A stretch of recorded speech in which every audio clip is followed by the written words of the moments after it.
So you want to make money, but there's just way too many things to buy. Did you know there's over 20 businesses in GTA Online now? And if that sounds confusing to you, I'm going to explain every single one of them clearly in this video. Timestamps are in the description below if you only want to check out a specific business. And I've already made standalone videos for every single business in this game. So check the description, the links will be in there if you want to go directly to a specific video. I really hope this helps you. Let's go. This video is going to have a lot of explaining in it, because this stuff can kind of be complicated, so let's start off by heading over to the board. In GTA Online, all properties and businesses can be broke down into 3 different categories. Ones that will make you passive income in the background while you're doing something else. Businesses that'll make you active income, meaning you can only make money while you're actively working on them. And the third type, well, it's properties that let you start up heists. Technically, this could be thrown into the active income category, but I want to put these as their own thing. To start off, let's go with the passive income businesses. Making money while you can do other stuff. That sounds pretty cool, right? Well, let's go ahead and make things even more complicated. We're going to start off with the MC businesses. So the first thing we need to know is how many of these businesses actually are there. Well, there's 5. And as you can guess, all of these businesses aren't exactly legal. These businesses are a counterfeit cash factory, a document forgery office, and then we have 3 different types of drugs that I'm not really allowed to say here on YouTube. So we've got some green stuff, some white stuff, and then some blue stuff that you might know from Breaking Bad. However, before you can go and buy one of these businesses, you're actually going to need a separate business first, and that business is called an MC clubhouse. I guess that makes sense. If you want to run a motorcycle club, you do need a clubhouse. And to buy one of these, we're going to head onto the internet, go into Mazebank foreclosures, filter by clubhouses, and here you can see all of the clubhouses you can choose from. None of these are really that expensive. I think the most expensive one is just over $400,000. If you're really looking to save money, you can definitely buy the cheapest one, which is right here, the Great Chaparral Clubhouse. This honestly isn't in that bad of a location and it'll do just fine. But if you do have millions of dollars saved up and you're willing to spend a bit more, it probably would be beneficial to get a clubhouse at the top of the city. But again, that's not really that important. What's more important is the upgrades you choose for your MC clubhouse.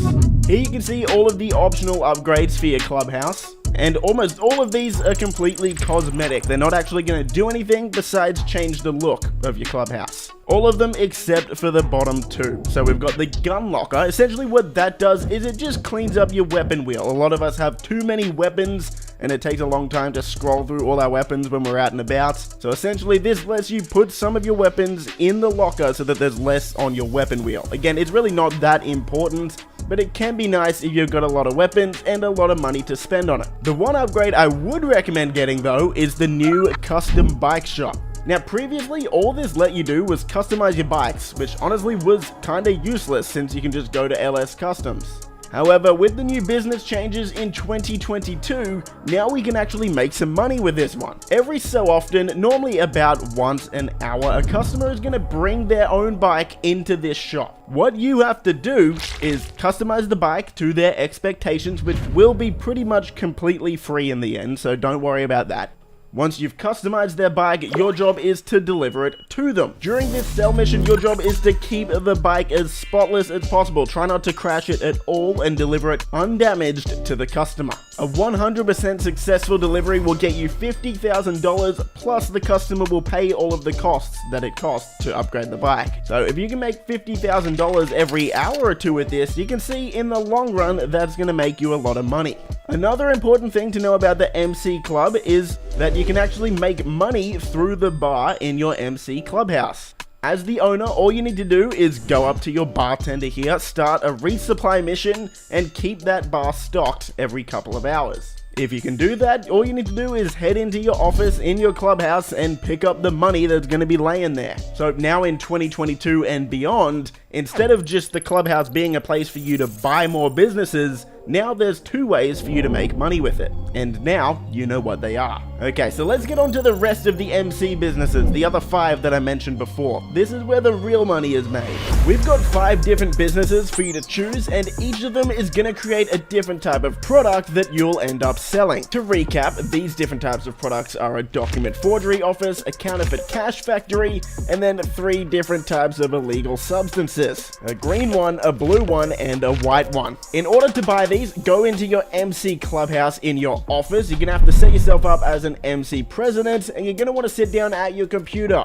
From here, the game will let you choose any of these businesses and you can go ahead and buy them. If you're struggling for money, it's completely okay to buy the cheapest location for any given business. The business will still operate the exact same way and it'll make you the same amount of money per hour. So it doesn't matter if you buy one at the top of the map or one right in the middle of the city, they will operate the exact same way no matter what. For years, I've operated only using the cheapest location for each business because, well, that's going to save you a fair bit of money. But if you can afford it and you've got lots of money to blow, buying one in the city is an okay option now, especially considering you can do these sell missions in invite-only lobbies now. So, in theory, you're not going to have to worry about griefers.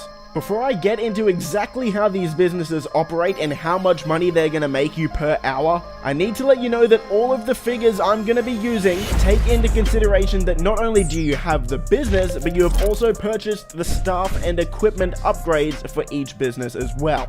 Now, buying the staff and equipment upgrades is going to more than double your purchase price for any of these businesses. However, that's kind of the only way to make real money with these things. If you don't have the staff and equipment upgrades for any of these businesses, you're not going to be making anywhere near as much money as you could, and honestly, you're not even going to be making enough money to the point where I would recommend doing this. If you can't afford these 2 upgrades, don't bother buying an MC business because there's a ton of better ways to make money in the game. And as you can see on your screen now, if you're buying a white lockup, that's just under $1 million, but to buy the staff and equipment upgrades on your screen, that's an additional over $1.3 million.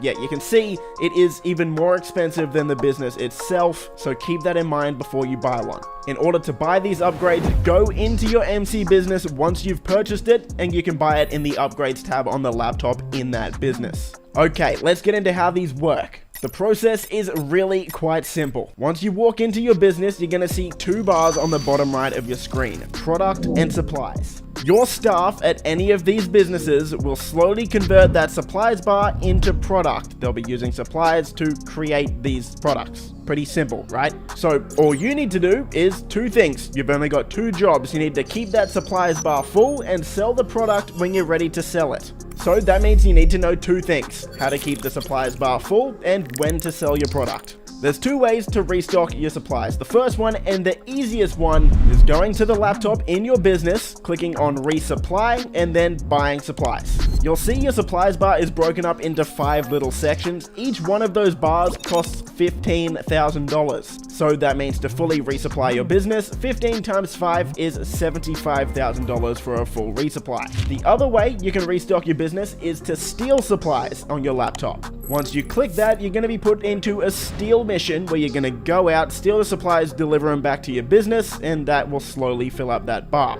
Now, I say slowly because a lot of these missions are only going to fill up that supplies bar 1/5 of the way. Which means to fully resupply your business, you could be spending half an hour, maybe even an hour just trying to do this. Yeah, it's not worth it. Even though it might hurt seeing that $75,000 leave your bank account, this is by far the most efficient way to operate these businesses, so always buy supplies. Next up, when should you actually sell your product? The answer to this is actually kind of tricky. To start off, I need to tell you straight up, you should be doing this in an invite-only session. If you try to sell this in a public lobby, you're going to appear on everyone's mini-map, and there'll be a lot of people that are going to try and blow you up. If they blow you up, you will lose all of that product and you will make no money. And believe me, lots of people will try to blow up your stuff. There's a few different strategies on when you should actually sell your product. Some players like to let it fill up all the way. That way they can just sell a lot more at once. However, what this is going to do is this is actually going to spawn multiple sell vehicles during your sell mission. A full business will normally give you 3 sell vehicles, which means that if you're doing this solo, a single sell mission could take up to 25 minutes to complete. You can occasionally get lucky and sell a full business and it will sometimes only give you 1 vehicle, but that's pretty rare. A lot of other people, on the other hand, like to sell it very often when there's only about 1.5 bars of product. That way, you're normally only going to get one sell vehicle, and then your mission might only take 5 minutes. So honestly, it's up to you. Would you prefer to do more missions more often that are quicker, or would you prefer to do it less often but have a longer mission when you decide to sell? It's up to you. Let's talk about profit. How much are these going to make you, and which business is best? Well, first of all, when it is time to sell, you're going to want to sell to the remote location.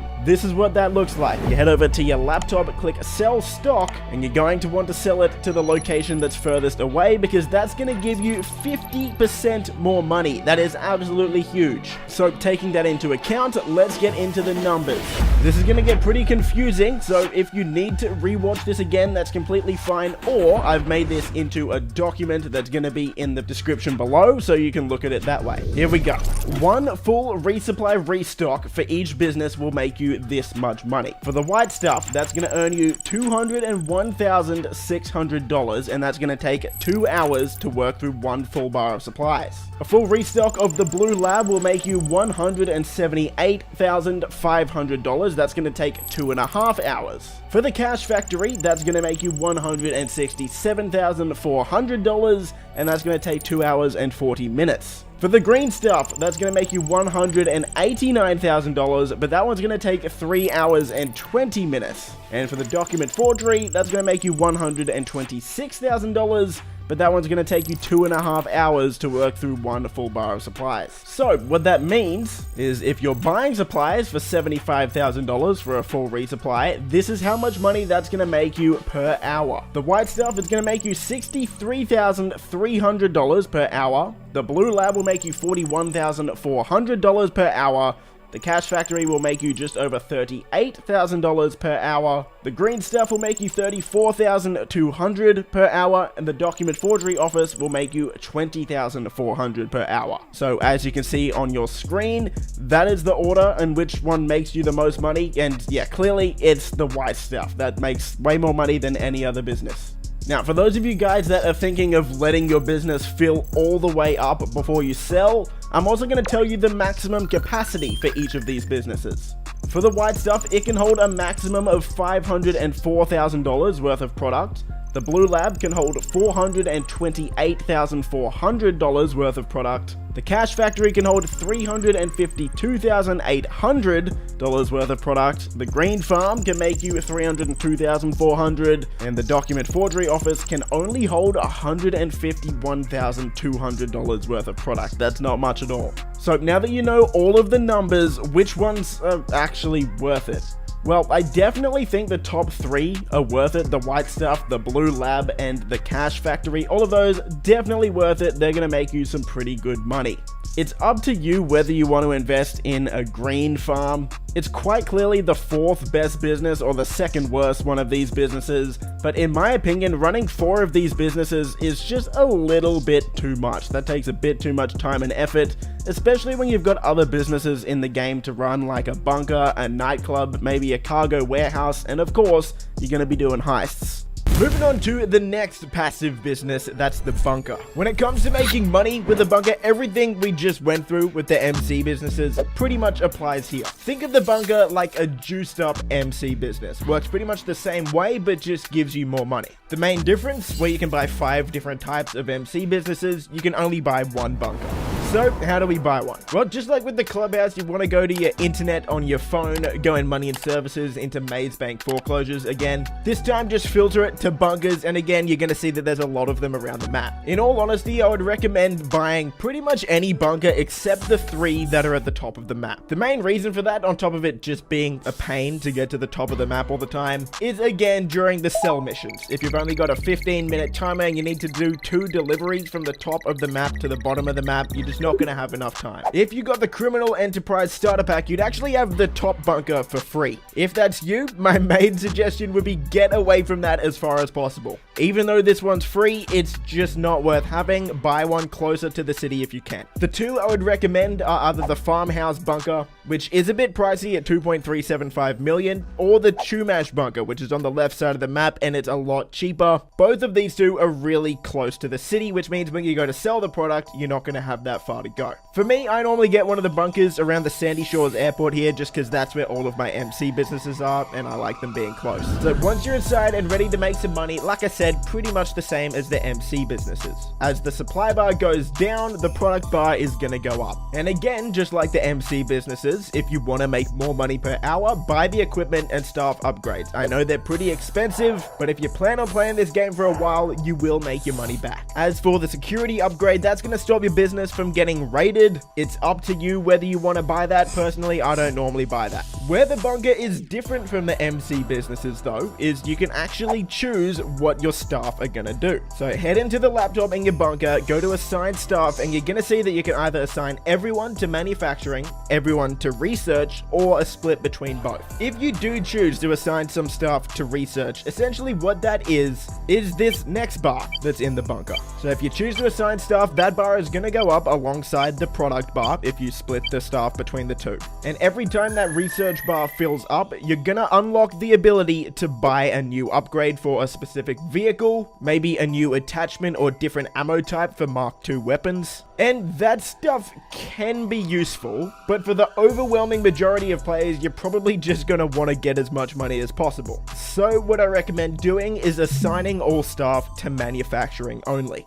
Just like the MC businesses, in order to restock or resupply your business, you have the option to either steal or buy supplies for $75,000. And again, time is money in GTA Online. Instead of spending like half an hour resupplying your business if you're doing it solo, it's much more cost effective to just buy the supplies for $75,000 and then go do a heist or a mission or something. So how much money is this business gonna make you? Well, with no upgrades, no staff and equipment upgrades, you're gonna get $40,000 profit an hour. With only the staff upgrade, you're gonna get about $54,000 an hour. With only the equipment upgrade, you'll get about $55,000 an hour. And with both upgrades, you're gonna get about $79,000 profit an hour, which of course makes this better than any of the MC businesses. When you're ready to sell, keep in mind that if the stock bar is over about 20% of the way full, there's a pretty good chance that it's going to spawn a second delivery vehicle. So if you're selling solo, of course, you only want one vehicle, so make sure you sell before that stock bar gets to about 20%. Let's talk about the newest way to make money with the bunker, and that's the ammunition deliveries. Every 48 minutes, this truck at the front of your bunker will fill up with weapon parts. All you have to do is walk up to this vehicle, press right on the D-pad, or E on PC I believe, and then drive that vehicle to an ammunition. Most of the time, enemies will chase you and try and hunt you down, and once you complete that mission, you'll get $50,000, which is actually pretty good considering they're pretty quick. If the delivery is a long way away though, like you can see here, mine was over 6 kilometers away. That's a pretty long way to drive this slow vehicle. What you can do instead is actually just blow up the vehicle and then go straight back into your bunker. For whatever reason, this doesn't destroy the supplies and they'll be ready to go again. So I did it again, and I got an ammunition that was a lot closer, only 5 kilometers away. Finally, let's talk about the mobile operations. In order to start these missions up, you need to own a mobile operations center, which you can buy through Warstock Cash and Carry. This starts at $1.225 million, and it is kind of outdated nowadays, but still, we're going to cover it. You can choose several upgrades for this thing, like a control center, a weapons workshop, and even a vehicle workshop in the back where you can customize some vehicles, kind of like your own personal LS customs. If you go to the terminal in your mobile operations center, you can start up the mobile operation missions. There's 6 missions to complete, and each of them takes you through kind of a tutorial mission for some of the armored vehicles in the game. They don't pay you much money. It's going to be about $20,000, and you need at least 2 people to complete these missions. But if you like collecting vehicles, this is definitely useful to do, because whenever you complete these missions, you'll unlock the trade price for the vehicle that mission is about. So for example, once you do the oppressor mission, You'll unlock the trade price for the oppressor, which, if you wanted to buy it, is actually going to save you about $1 million. So, kinda good. And there you go. Now you know absolutely everything you need to know about the bunker. Let's jump in to the acid lab. First things first, how do we actually unlock this? What you want to do is go up to the R that's on your map up at Blaine County, and this is going to set you off on a short story. This is just the first mission of 6 missions you're going to need to complete in order to unlock the acid lab. The first mission takes place right here, and the next 5 will take place outside the freak shop in the city. After you've completed the first mission, just go over to this D on your map and start up the 5 DAX missions. Upon completing all of these missions, your character will steal the Brigade 6x6 and store it in the freak shop. From there, you have one more mission to complete. You'll have to go to one of 3 rival labs somewhere in Los Santos and complete a short forklift mission. You're going to need to put these 3 crates onto the back of this truck in here and then drive the truck back to the freak shop. Once you've done that, you can finally buy the acid lab. So once that's all done, go inside the freak shop, come over and talk to this character here. His name is Mutt. Pay Mutt $750,000 and you've got yourself an acid lab in the back of the Brigade 6x6. Before I get into the details of exactly how the acid lab works, one of the most important things I'll go over in this video is the equipment upgrade for the acid lab. This is going to more than quadruple your potential profits for this business.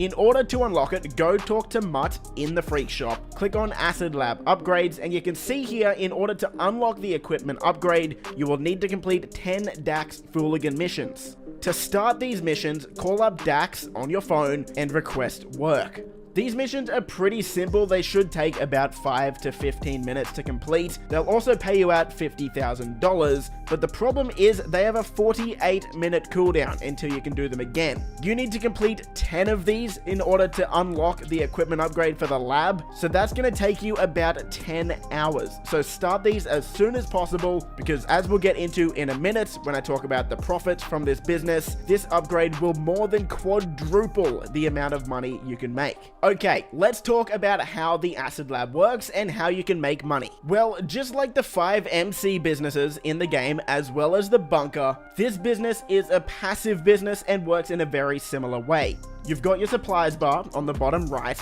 and over time, Mutt, who is working in your acid lab, will convert those supplies into product that you can eventually sell. However, there are some key differences with this business that make it a bit more unique and, in my opinion, better than the other businesses. So first things first, how do we get supplies for the business? There's 2 ways you can do it, and if you're a veteran, you know this by now. You can either steal the supplies or you can buy them. In order to steal the supplies, come over to this part of your acid lab and start a source mission. This will put you in a mission where you have to go out, steal the supplies, and bring them back to the acid lab. When you're in this mission, once you collect the supplies, you can actually just request your acid lab and bring it pretty close to you. To do that, head into your interaction menu, go down to services, and click request acid lab. This is going to spawn it nearby, meaning you don't actually have to go that far in order to deliver these supplies. Being able to do that is a pretty big improvement over other passive businesses in the game, but the same problem still remains. If you're doing this solo, one steal mission is only going to fill up just over one of the 5 supplies bars, and it's going to be more time effective to just buy the supplies. So how do we do that? Well, there's 2 ways you can buy supplies for the acid lab. The first is going inside the acid lab, talking to Mutt, and resupplying them for $60,000. The second way, if you're not inside your acid lab, is just call Mutt on your phone and you can do the exact same thing there. Either buy or source supplies. And that's right, I didn't misspeak. Resupplying this business only costs $60,000 opposed to $75,000 with the bunker and MC businesses. So you're going to be saving yourself $15,000 when compared to all of those other businesses, which is pretty nice. It means we get a bit more profit, so I'm not complaining. Now that we have a full supplies bar, how much money is this going to make us and how long is it going to take? Well, first, let's talk about if we don't have the equipment upgrade. Without the equipment upgrade, one full 5 bars of supplies will make us $74,250. That's going to take us 1 hour, 52 minutes, and 30 seconds. in order to completely fill your acid lab without any upgrades, that's going to take you 3.2 full bars of supplies. Or if you're measuring it in the fifths that it shows you, 16 of those mini bars. I hope you haven't skipped your math class. Let's do some math. That means to completely fill the acid lab, that is going to take you exactly 6 hours with a full value of $237,600. So, how much money does that make us per hour? Well, if we were stealing supplies, we would get $38,610 per hour. However, if we bought all of our supplies, that would cost us $192,000 to get 3.2 bars of supplies, meaning our total profit across the 6 hours would be $45,600, or $7,600 an hour. So, safe to say, just like all of the other passive businesses in the game, do not buy supplies for this business until you have the equipment upgrade. Now, if you do have the equipment upgrade, which after you complete those 10 DAX missions is going to cost you $250,000, bringing the total cost to $1 million for this business. Once we have this upgrade, things start to get pretty juicy. With the equipment upgrade, the value of our product increases by just over 41%, and it also produces 33.3% faster. Overall, this means not including the price of buying supplies, this business will now make $83,800 per hour. That's 2.17 times more than without the upgrade. But there's also some other benefits as well that make it much more than that 2.17 times increase. Firstly, now the total cost if we have a full acid lab is going to be $335,200. Not only that, but instead of having to wait 6 hours for our acid lab to be full, now it's going to happen in 4 hours. On top of that, normally it would, like I said earlier, cost 3.2 full supply bars in order to fill up your acid lab. Now it's only going to be 1.6. So let's calculate the profit if we bought supplies for $60,000 each time. 1.6 full supply bars times $60,000 is $96,000 spent on supplies. A full acid lab is worth $335,200, meaning that our profit is going to be $239,200 in exactly those 4 hours, which means our net profit will be $59,800 per hour. That is pretty damn good. And that actually ranks it right behind the Coke lockup, which will make you $63,300 per hour. But there's a few things we have to keep in mind. All of the sale missions for the acid lab are completely solo. We're not going to get multiple spawn vehicles, and we'll dive into this in a second. But the second bonus this business has over the MC businesses is this little bench over here, where we can increase our production speed. Every day, or every 24 hours, you can use this production bench once. Once you do that, for the next half an hour or 30 minutes, your production speed is going to be doubled. Which means during that half an hour, your acid lab is going to produce what you would normally make in 1 hour. So if you don't have the upgrades, in the half an hour, it would make $38,610, and if you do have the upgrades, it would make $83,800. If you make sure you boost your acid lab once per day, its total production per hour actually goes up and overtakes the Coke locker, meaning that in terms of passive businesses, the acid lab makes you the most money per hour in the game.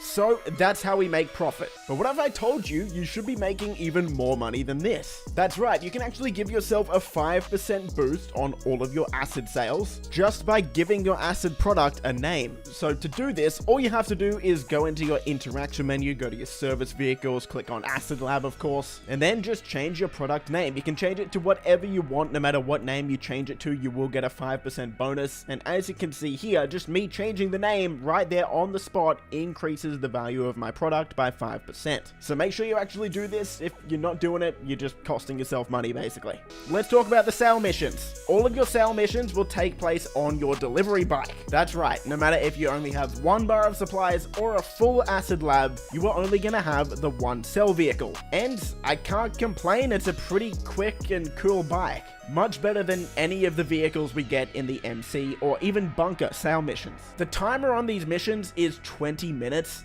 which means that these missions are most likely designed to be completed in about 10 minutes. And when compared to the MC businesses, this is pretty damn good and a lot faster. Keep in mind that in your free shop, you can also upgrade and customize this delivery bike, meaning you can increase the handling, increase the speed, and make it look how you want. That is most certainly a W in my book. Another thing to note is if you complete these sale missions in a public session, you're going to get the high demand bonus, or 2% extra money per player. Like you can see here, my Acid Lab was only supposed to be worth $335,000, but I got over $500,000 for this sale because I did it in a full public lobby. Not only that, but another bonus with this business is because it's not an MC business, you can set yourself up as a SecuroServe VIP or CEO, which makes it a lot easier to sell in public sessions. The reason for that is you can go off the radar and activate Ghost Organization for 3 minutes. Yes, that's going to cost you $12,000 or $15,000 or whatever it is, but I'm more than happy to accept that cost when I'm making an extra $170,000 per sale for selling in a public session. And finally, I want to talk about the Acid Lab vehicle itself, the Brigade 6x6. You can call this vehicle to you no matter where you are on the map through your interaction services menu. A neat little feature as well is Rockstar lets us change the name of our Acid Lab to whatever we want. I named mine Jesse Let's Cook, obviously a Breaking Bad reference. And if you upgrade and customize this vehicle in your free shop, this thing becomes an absolute beast and one of the best armored vehicles in the entire game. Maybe even the best. You can put a massive scoop on the front of this thing so it becomes like a ramp car or a phantom wedge. The windows are lightly bulletproof, so they're going to be able to tank about 15 or 16 shots before they break. And this vehicle tanks, are you ready for it?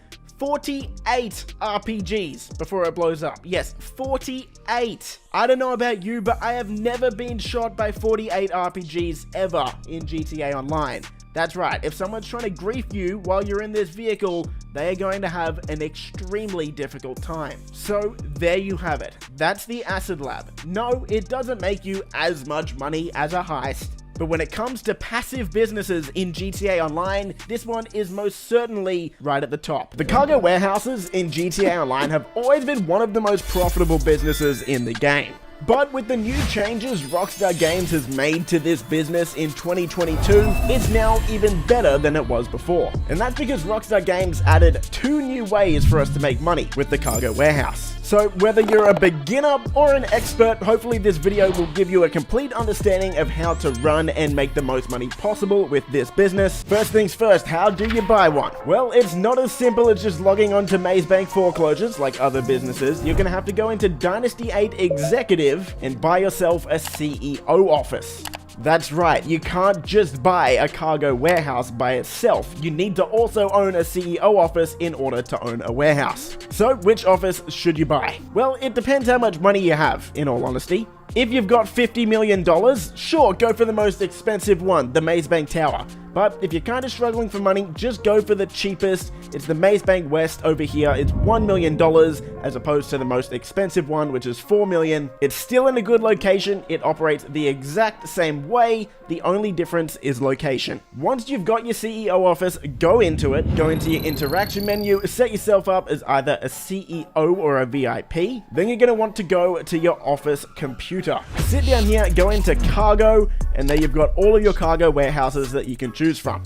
You've got 3 options: small, medium, and large. So what's the difference? Well, obviously size. A small crate warehouse can only hold up to 16 crates maximum. A medium one can hold up to 42, and a large one can hold 111 crates before you have to sell. So this one's a no-brainer. If you can afford it, a large warehouse is going to be the most profitable, because that way you're not going to have to complete sell missions as often. Instead, you can just keep resupplying it until it's completely full and then sell it all in one go. It just saves you some time, basically. It's also important to know that you can actually buy more than one warehouse. You can buy up to 5. This means that at least having 2 warehouses is extremely helpful, and that's because after each resupply mission, you're going to have a 5-minute cooldown. So if you have a second warehouse, instead of waiting for the cooldown on your first warehouse, you can just start a resupply mission for your second warehouse. It's basically going to make you almost twice as effective. Just like your CEO office, the cheapest possible warehouse will get the job done, but if you can afford one of the most expensive ones, it might be beneficial to buy one that's in a better location for you. So once you've gone ahead and bought whichever warehouse you want, Now you can start making some money. So how do these businesses work? To put it simply, you're going to pay money to reveal the location of a certain amount of crates, 1, 2, or 3. That will then put you in a mission that will set you out to go and steal those crates and deliver them back to your warehouse. After that, once they're in your warehouse, you can sell them for more money. If that's confusing, don't worry, I'll show you how it all works. So should you buy 1, 2, or 3 crates? Always buy 3 crates. The reason for that is pretty simple. It's a lot faster to source 3 crates at once instead of doing 1 crate over and over again. Even though it is a lot cheaper to just buy 1 crate at $2,000 per crate, the amount of time you're going to save by paying $6,000 per crate and getting 3 crates, which is $18,000, is heavily going to outweigh the profit that you would make by sourcing 1 at a time. So click buy 3 crates and let's start the mission.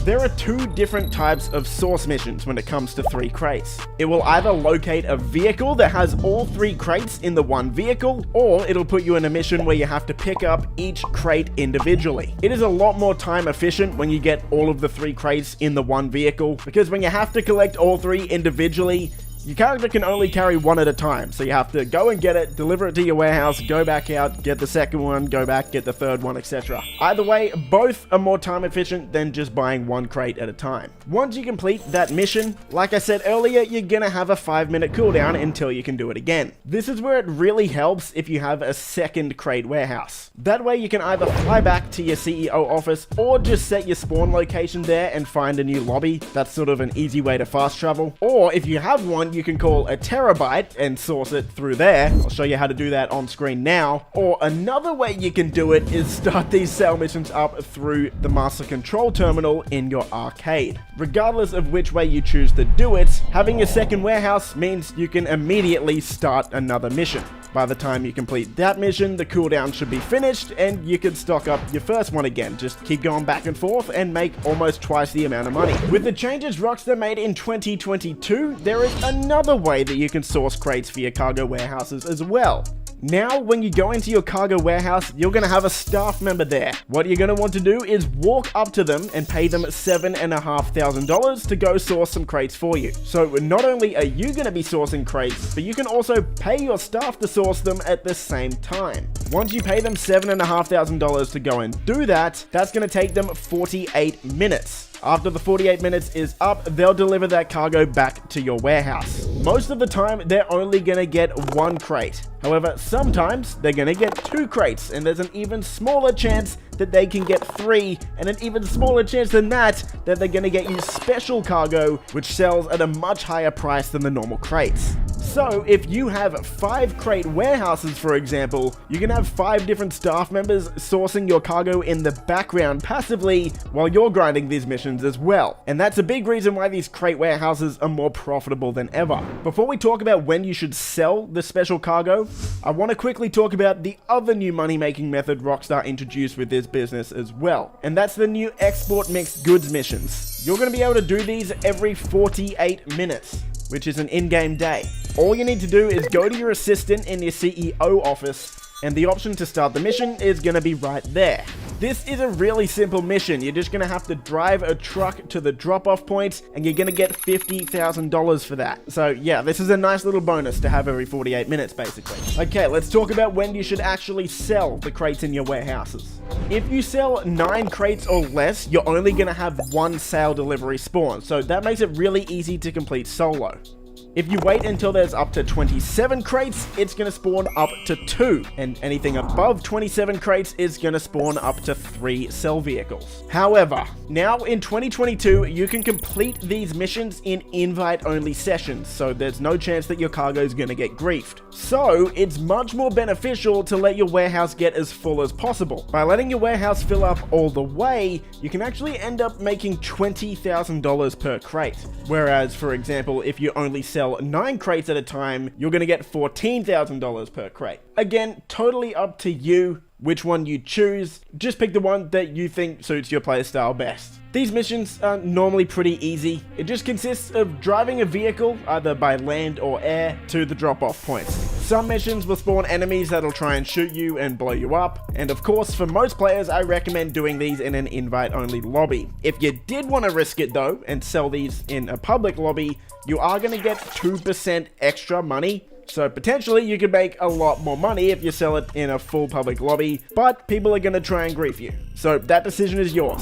If at any point you get griefed or for some reason you fail the sell mission, what I want you to do is go into online and find a new session instantly. That's because if you do it instantly, the game won't have actually saved that yet, and you'll spawn into a new lobby with the same amount of crates that you had before.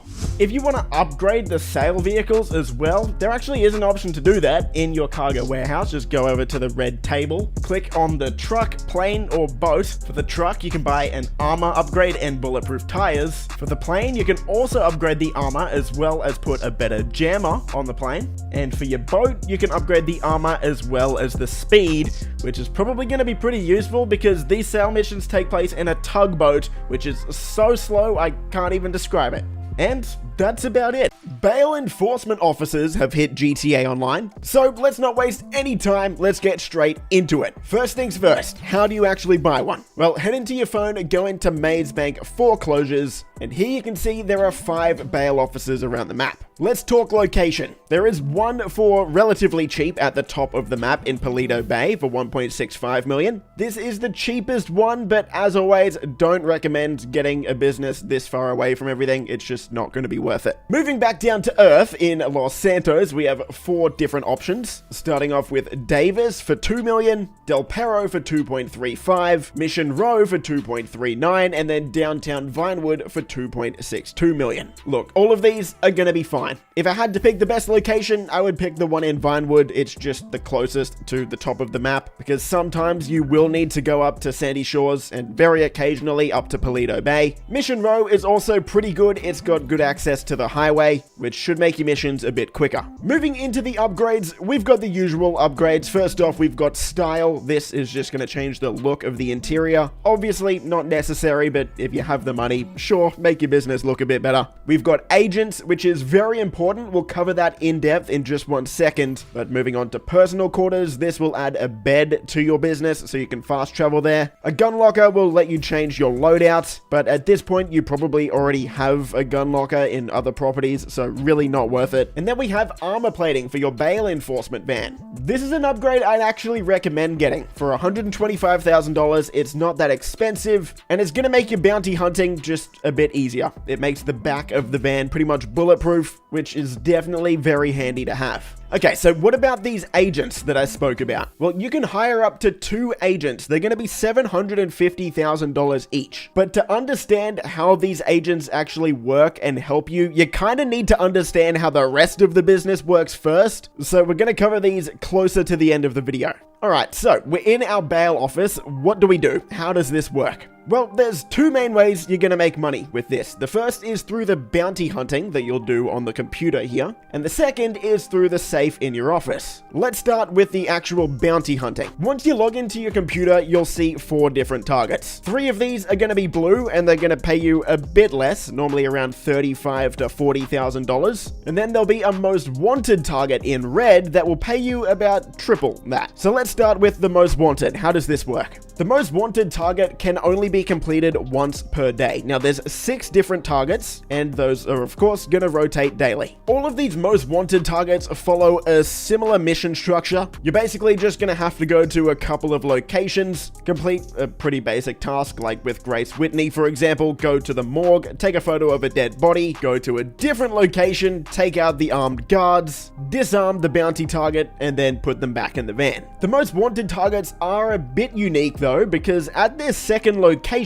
there can be secondary loot. So here in this Grace Whitney mission, for example, Jeanette tells us about a painting that's on the wall. What we have to do is go get a bag, then go back over to the painting, cut out the painting, and we get a bit of extra money once we finish the mission. Not much though, like this painting was only worth $5,000, but better than nothing. Once you actually get to your bounty target though, you do have a couple of options, or a few options even. You can kill them, which I wouldn't recommend. You can disarm them by shooting the gun out of their hand, or you can use a stun gun on them. Now, killing them by far is the worst option. That's going to decrease your pay by 75%. You're only going to get 1/4 of the payout. And the thing is, it's not even quicker. Like, even if you do kill them, you still need to pick up the body and then drive them to the morgue. So yeah, we just never recommend doing that if you can avoid it. You're always going to want to shoot the gun out of their hand or stun them and then pick them up and put them in the van. Once you do that, all you have to do is drive back to your bail office, and then Jeanette is going to start processing the payment. Okay, so what does that mean? Why don't you just get paid immediately? Well, because this is a bail office, you actually need to process the payment and then hand them over to the police. So it's going to take a bit of time for you to actually get paid. But how long? That's the question. Well, this is where those agents come into play that we mentioned earlier. If you have 0 agents, it's going to take you 24 minutes to get that payment, which is half of one in-game day. Of course, an in-game day in GTA Online is 48 minutes, so half a day is 24 minutes. After the 24 minutes are up, you'll get paid, and that's that. If you buy 1 agent, though, for $750,000, that's going to cut that time in half, meaning you can process any bounty targets in 12 minutes. If you buy a 2nd agent, again, it's going to cut that time in half, so it's going to reduce it from 12 minutes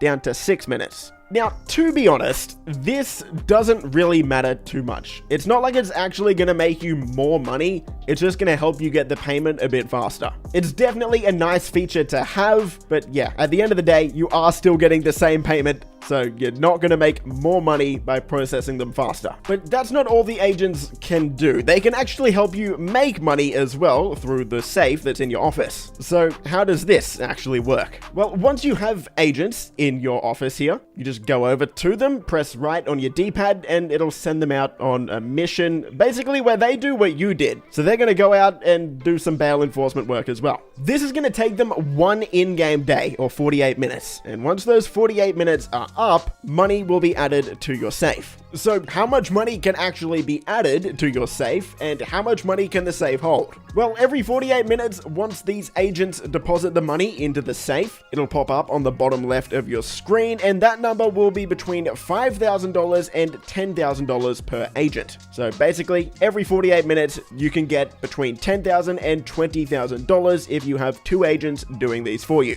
As for how much the safe can hold, $100,000. Honestly, I was pretty disappointed when I saw how much money these agents can make you. So my final verdict on the agents is they're probably not worth it. Or at least not unless you plan to spend lots and lots of time using this business. Yes, they do get you the money from your bounties a bit faster, but the fact that the only money they actually make you is $5,000 to $10,000 every in-game day, I was expecting a bit more if we're gonna have to pay $750,000 per agent. The final part of the business we need to talk about are the rest of the bounties. So of course you've got your most wanted bounties that you can do once per day, but what about the other 3? Okay, so these ones will get you between $35,000 and $40,000 normally, and these reset once every hour. So the most wanted is once per day, the other ones are once per hour. So you can do 3 of them per hour. These ones are normally a lot quicker than the most wanted bounties, not that those ones were particularly long, but these are very, very short missions. An important tip for all of these bounties is that you don't actually need to drive your van to the location. So for example, you can just call in your Sparrow, your Buzzard, your Oppressor Mark II even, and just fly over to the location where the bounty target is at. Once you actually stun or disarm the target and walk up to them, you can put them straight in the van. Even if the van is on the complete other side of the map, it's going to teleport the van directly to you. So yeah, don't go wasting your time driving your van all across the map to pick up these targets. The only time you'll need the van is once you actually have the target and drive them back to the business. Now, for these normal bounties, there's a few different types of missions you can get. The first is for any Duggans. So if the surname of your bounty target is Duggan, you're gonna have to go break into a Duggan hideout. This one's very simple. If you can't figure out how to break into the office once you're inside the arcade here, or the hideout, you just need to go up to this Madame Nazar arcade game, put a coin in there, and then that will open up the office. Next, we have the CCTV missions, where you need to go hack into a signal box, then find the target. There's not really any tips I can give you for this one. This one's very straightforward. Then we've got a pretty similar mission where you have to go to an abandoned prison bus, investigate the clothing, and then follow a blood trail. But you don't actually have to do that. Instead, if you're in a vehicle with lock-on missiles, you don't even need to investigate the jacket that's on the ground at all. You can actually just fly up and your missiles should lock on to where the target actually is. So instead of going over and investigating the crime scene, just use your lock-on missiles to figure out where the target's at, go over there, stun them, and take them back to the office. We have another mission where you have to break into the Lost MC clubhouse. Once you're inside, take out all of the bikers. There's going to be 3 fuse boxes that you need to shoot. One of those will open the shutter door that you need to open in order to find your target. That one's pretty straightforward. There's another mission where you have to go to a mansion, take out the guards outside, start blowing things up, then eventually you're gonna have to cut the power to the house. At that point, just look around. There should be a table nearby that will have the bolt cutters on them that you need to cut the power. And then finally, we've got another one where you need to go into a bank, take out a few armed guards, and then take out your target. This one will get the police on you, so what I would recommend doing is getting the target, putting them back in the van, and then just hopping out of the van, hop in a flying vehicle, and just fly up off in the air until you lose the cops. Unfortunately, you can't just bribe the authorities or call Lester for this one, so this is going to be the most effective way to lose the cops. And that's the bail enforcement office, done and dusted. As for my overall thoughts on the business, do I think this is worth it if you want to make money? My answer is no, I don't. I'm not completely sure where I would rank this business. Right now, I definitely don't think it's in the top 5. It's really just not one of the best ways to make money. But with that said, it's not completely horrible. Personally, I find this business very fun to do. I'll definitely come back and do all of these most wanted contracts each day. But beyond that, I really only see this business being useful when it's on double or triple money. Being able to get about $40,000 per bounty for about 5 minutes work isn't completely horrible, but the fact that you can only do 3 of these per hour, along with the fact that there's just other better ways to make money in the game, yeah, in the future I'll be doing these for fun. I won't necessarily be doing these for money. And the Salvage Yard has just had some changes made to it. So let's update the Salvage Yard guide and get you up to speed. First things first, location. Once you head into Maze Bank foreclosures, you'll notice that there's 5 different salvage yards you can buy. 1 in Paleto Bay, 1 in Sandy Shores, and 3 in Los Santos. Most of the missions take place in the city, so you're only going to want to buy one of these 3. So we have Marietta Heights, Strawberry, and La Puerta. Now this is the most expensive one at just under $2.7 million, and this one, even though it's the most expensive, you would think it's the best. Not in my experience. The main reason for that, a lot of the time your vehicle will just spawn on the complete other side of this massive wall, and honestly, it's not worth the hassle. So for that reason, I would recommend getting Strawberry or Marietta Heights. Across all of my accounts, I have a salvage yard at all 3 locations. My personal favorite is Marietta Heights. Let's talk about the upgrades. Okay, so first is tint. This is completely cosmetic. It's just going to change the color of the inside of your salvage yard. The next one is get trade rate. If you buy this for $450,000, you'll get a discount when you call Moore's Mutual to claim a vehicle that's been destroyed, and a discount when you repair a vehicle at LS Customs. I tested this out. It's a 50% discount. So for example, if your Oppressor Mark II gets destroyed, you'll only have to pay $5,000 instead of $10,000, which means to make your money back on this, your Oppressor Mark II would have to get destroyed 90 times. Definitely not necessary, but if you're really rich, sure, maybe buy it. Next is the tow truck. This is something that you're definitely gonna want to buy. As I'll explain later, the tow truck is a massive part of this business. Now, you can either buy the tow truck for $1.1 million or the tow truck beater for $650,000. They're basically the exact same. Of course, the main difference is one of them is very rusty. Their speed is the exact same when you're not towing a vehicle,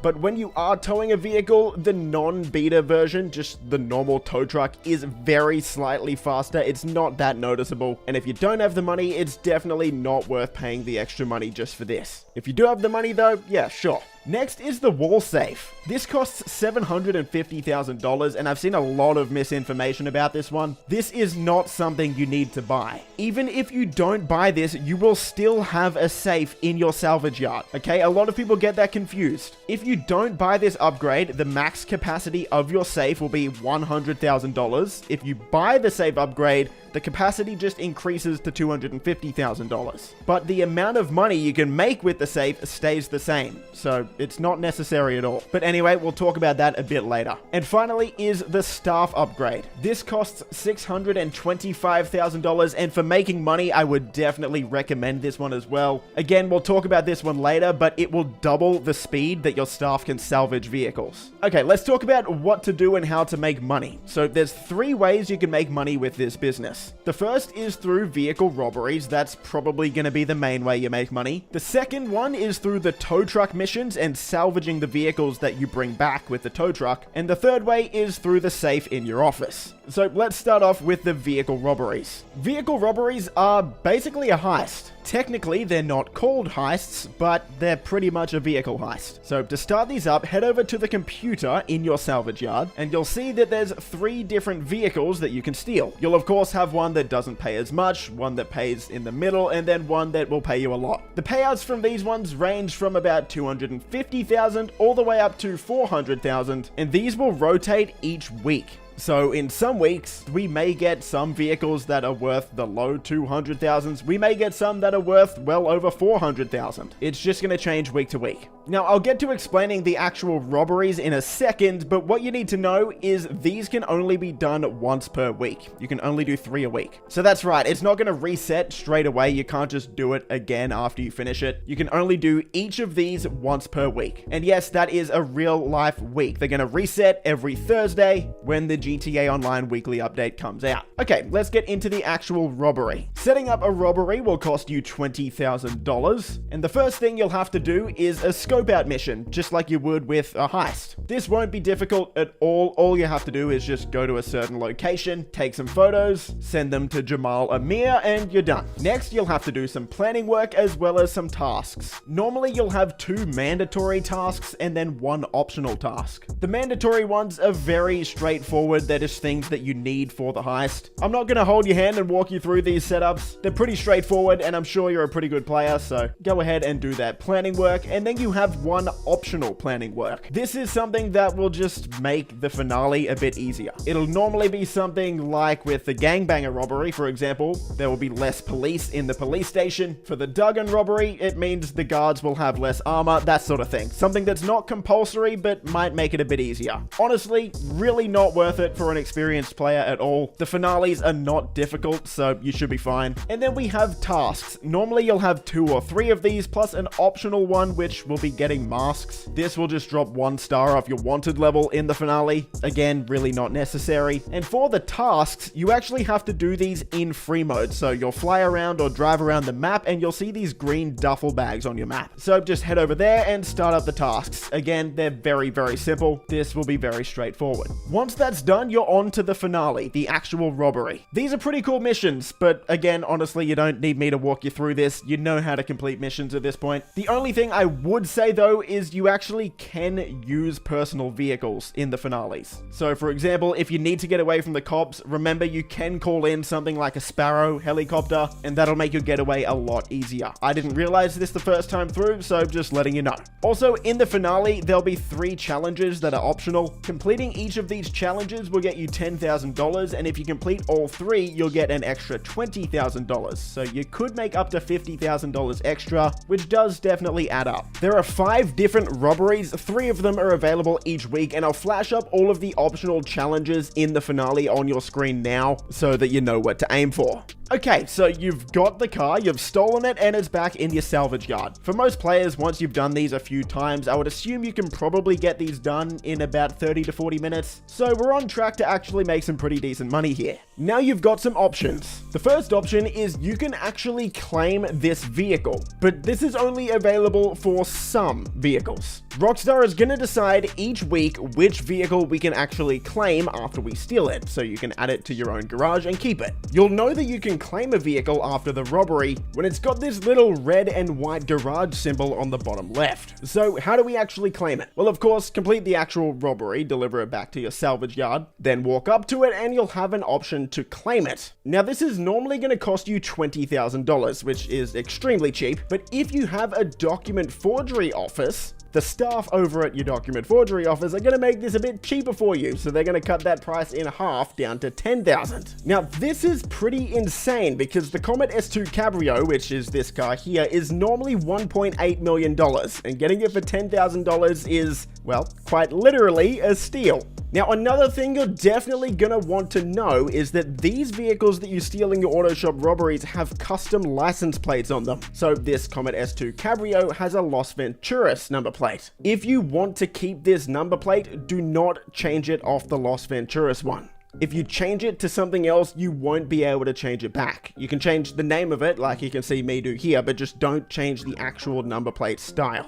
Now, if you don't want to buy the vehicle, or if you just can't, because most vehicles you just can't keep, now you have two options. You can either sell the car to Yusuf Amir, or you can salvage it in your own salvage yard. Trust me when I say you should never, ever salvage it. Always sell it to Yusuf Amir. This is for multiple reasons. The first one is if you salvage it yourself, you're only going to get 80% of the value. And the other reason is by salvaging it, you're actually using one of your own salvage bays, so you can't salvage another vehicle. Anyway, we'll talk about how the salvage bays work in just a second, but for now, all you need to know is always just sell it for the maximum profit to Yusuf Amir. And again, this is very straightforward. All you'll have to do is drive the vehicle down to the docks. For anyone who has a cargo bob, yes, you can use a cargo bob to fly it down there if you're nervous about damaging it, and then you get paid. So you probably made $250,000 to $400,000 depending on the vehicle that you stole in about 45 minutes-ish. It'll probably take you a bit longer your first few times through, but as you get better, in about 40 to 45 minutes. So not incredible money, but also not horrible. Now, when you do sell to Yusuf Amir, you've probably got a couple questions. The first one might be, will I get a high demand bonus if I sell this in a public session? The answer to that is no. There's no benefit to selling these in a public lobby, so you may as well do it in an invite-only session, and you can actually sell multiple vehicles at once, so if you have a friend that's helping you out, you can complete 2 of these sell missions at once. Next, let's talk about the tow truck and salvaging vehicles. If you buy the tow truck, of course, there will be a tow truck in your salvage yard. If you hop in the driver's seat, you can go out and start tow truck missions. This is exactly what it sounds like. You're gonna go out, steal a vehicle with your tow truck, tow it back to your salvage yard. Pretty straightforward. What's not so straightforward though is getting paid for it. So you're not actually gonna get paid instantly. Instead, your staff in your salvage yard will have to, well, salvage the vehicle for parts, take it apart, and then you'll get paid. How long this takes though depends on whether you have the staff upgrade or not. If you don't have the staff upgrade, this is going to take 2 in-game days or 96 minutes. If you do have the staff upgrade, it's only going to take 1 in-game day or 48 minutes. So obviously very, very useful. And this will pay you between $30,000 and $40,000. Now, as you're seeing on your screen now, I'm obviously earning more than $40,000. That's because occasionally Rockstar will give us weekly bonuses on this, but this is a pretty rare occurrence. Your staff can take apart 2 vehicles at once as well. So $30,000 or $40,000 for about a 3-minute tow truck mission really isn't that bad at all. But that's not all, because we have to talk about the safe, and the safe is actually linked to the tow truck. If you have a nightclub, think about the safe the same way you would think about the nightclub popularity bar. The more tow truck missions you do, the more money you're going to get each time the safe fills up. So your safe will fill up every in-game day. So every 48 minutes, the safe will tick up and add more money. If you've done no tow truck missions, you're only going to get a couple $100 in your safe every 48 minutes. And on your screen now is the profit breakdown. I'll explain it. It's a bit confusing. Now, for every tow truck mission that you complete, that will increase your safe level by 25. Of course, that means if you do 4 of them, that'll put it at 100 and you'll be earning max profit. But also keep in mind that every in-game day or 48 minutes, the safe level will go down by 5. So if you don't do a tow truck mission for more than 2 in-game days, that would drop your safe level down from 100 down to 90, which of course means you wouldn't be making max profit every in-game day. And of course, remember the safe income is completely separate from the salvage income. So this is additional money that you'll be making from the safe. This doesn't affect or take away how much money you're going to make from the actual salvages themselves. Just another little tip I'll give you, whether it's any of the setup missions or even the tow truck missions, in most of these missions, when you get the cops on you, you won't actually be able to call Lester or anything like that, but if you want to get the cops off you quickly, just blow yourself up and the cops should be gone. And finally, the last thing I should mention about this business, because I know a lot of us actually do care about this,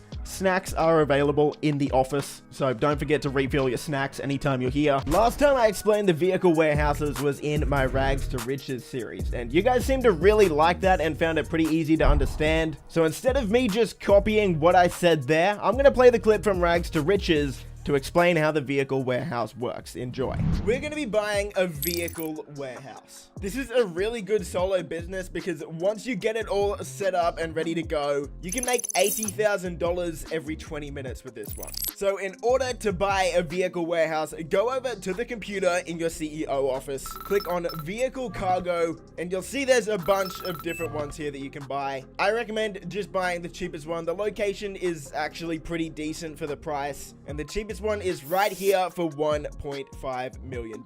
So once you've got your $1.5 million, come back to your CEO office, buy the cheapest vehicle warehouse, the La Mesa vehicle warehouse. And of course, don't waste any money on these cosmetic upgrades. That's not what you need right now. You've seen how difficult it can be to make money, so just buy the standard one, please. And then we can move on to the next step. So how does this business work? The whole concept of this business is you go around, you steal high-end vehicles, deliver them back to your warehouse, modify them, and then sell them to a dealer. It's a completely illegal business, but this is Grand Theft Auto after all. So when you're ready to get started, log back in to your computer in your CEO office, go into your vehicle warehouse on the computer, and click Source Vehicle. This is going to start up that mission where you steal the vehicle and deliver it back to your warehouse, so let's do that one now. Now we're going to talk about how to maximize your profits with this business. It is going to get a little bit complicated here, so let's head over to the CEO office and explain it.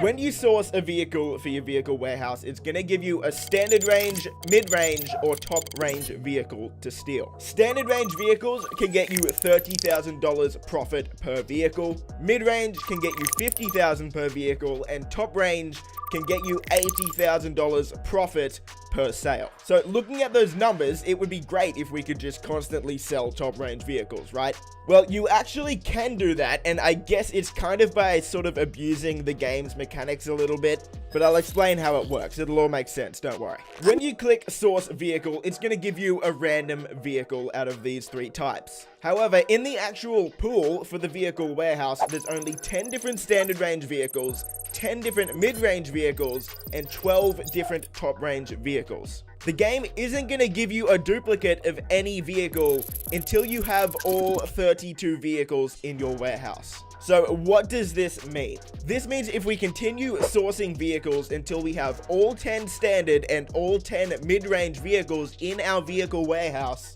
from that point on, the only vehicle the game is going to let us source is top-range vehicles. So what I'm saying is you never want to sell your standard or mid-range vehicles. You just want to leave them in your warehouse doing nothing, and once you have all 10 standard and all 10 mid-range vehicles in there, just continue sourcing a vehicle. It'll be a top-range vehicle, then sell that top-range vehicle. Source another top range, sell another top range. Is that making sense? If all of that is too confusing, just remember this simple rule.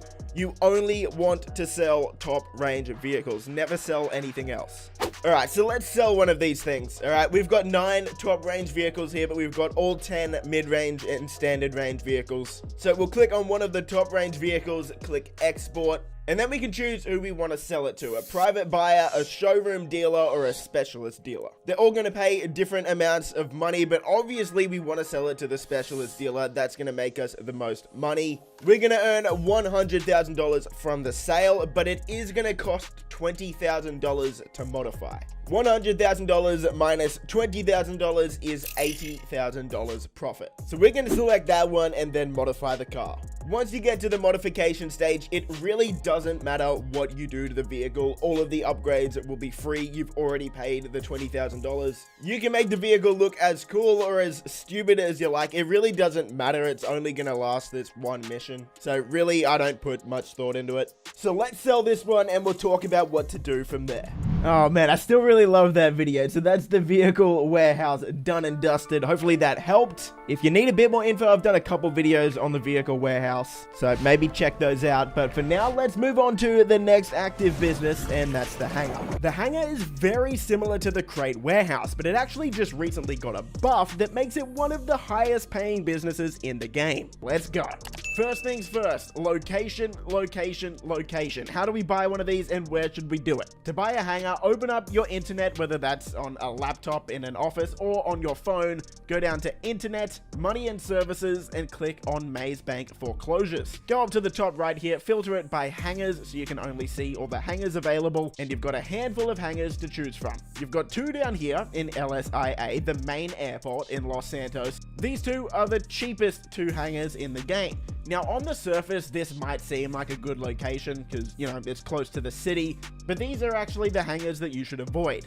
No, instead, you want to go up to Fort Zancudo, that's right, the military base, and buy one of the hangars in here. I recommend getting the cheapest one here because the location is basically the same. This is useful for a few reasons. The first is this is going to allow you to access Fort Zancudo whenever you want. You are no longer going to get a wanted level when you drive in or fly over Fort Zancudo. This will make it a bit easier to get around the map, as well as make it easier to go and steal a laser jet if you want to do that. And the other reason is because it's in a much more central location of the map. When you're doing missions related to the hangar, some of the activities can spawn at the very top of the map, some can spawn at the very bottom, and some will spawn everywhere in between. Being in the middle of the map with Fort Zancudo makes it a lot easier to get to these locations, as opposed to buying a hangar on the bottom of the map and then having to fly all the way up to the top of the map to do a mission, and then all the way back down to the bottom to bring the supplies back to your hangar.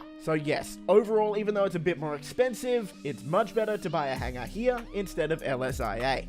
Before we get into the business of the hangar itself, the Smuggler's Run missions, it's important to know that the hangar is a very important business to buy. The main reason for this is because, yes, it literally does act like a hangar. This is the only place in GTA Online where you can store aircraft. So if you plan on going and buying different helicopters, let's say the Akula, the Savage, or if you plan on buying different planes, the only place you can store them is here. If you don't have a hangar, you can't buy these vehicles. So for that reason alone, for a lot of players, the hangar is going to be a must-buy property. When you actually choose to buy your hangar, there's a few things you'll want to know. Most of these upgrades are all cosmetic, but there's two that you might want to invest in. The first one is a sleeping quarters. This means you can change your spawn location to the hangar and spawn here whenever you like. That's pretty useful. The other one you might want is the workshop. This is the only way that you'll be able to customize your aircraft. Whether it's add a new paint job, increase the speed, or add new weapons to them,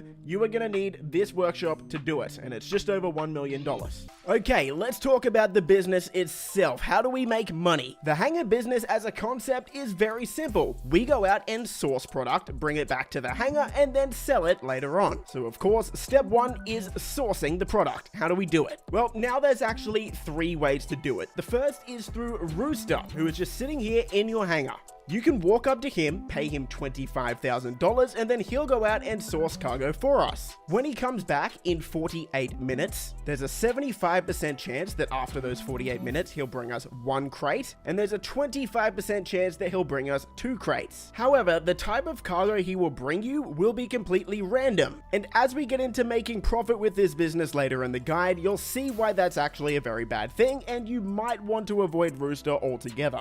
Let's talk about the other two ways to source cargo. Both of these are through source missions on the computer in your hangar's office. So let's go in here, pick a supply to source, and as you can see here, we can either start an air source mission or a land source mission. Here's the thing, in the middle of 2023, Rockstar added these land missions in. They didn't exist before this. And Rockstar, realizing how much people hated the hangar, made the land missions so easy and quick. So my advice to you is never even do an air source mission. These things take up to 2, maybe even 3 times as long, and they're still just gonna get you 1 crate if you're doing it solo. For a lot of players, those missions will take between 5 and 15 minutes depending on the mission you get. The new land source missions, on the other hand, for any player with a decently fast vehicle to get across the map, these missions can take as quick as 3 minutes, and in most cases won't take any longer than 6 or 7. It's also important to know that if you do this with friends, you are also going to get extra crates. So if you're doing these missions solo, you'll only get 1 crate, but if you're doing it with 3 friends, for example, you'll get 4 crates because there's 4 people. 2 people is 2 crates, 3 people is 3 crates, of course.